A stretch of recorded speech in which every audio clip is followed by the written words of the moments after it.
зборови на охрабрување. Ја слушате програмата Охрабрувачки зборови од авторот Дарлин Сала. Како да го направиш првиот чекор, да го оствариш својот сон?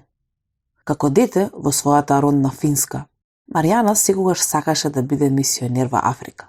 На службата во црква, кога една медицинска сестра од Кенија, позната како сестра Фреда, ги потикна луѓето.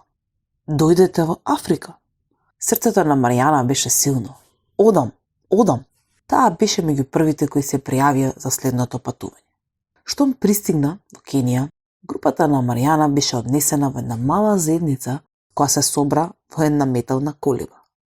Пасторот започна политехничко училиште таму. Поучуваше за наетчески вештини.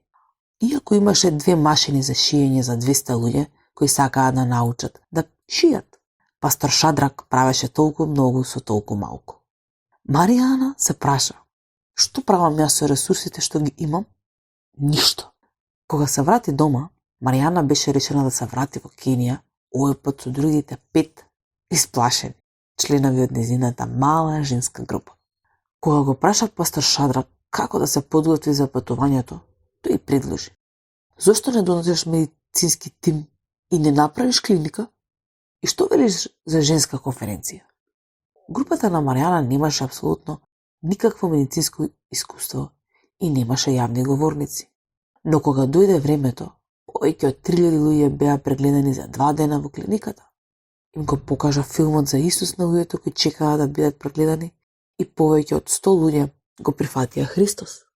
Овие обични жени создадоа служба наречена евангелизација на светот, обезбедувајќи ресурси за сите деца кои имаат потреба од грижа, но во домови за сираци, туку да бидат сместени со баба, вдовица или друг роднина.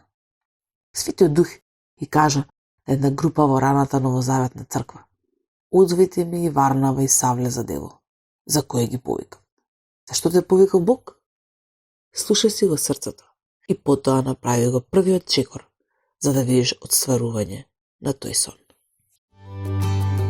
Ја слушнавте програмата Охрабрувачки зборови на македонски јазик од авторот Дарлин Сала.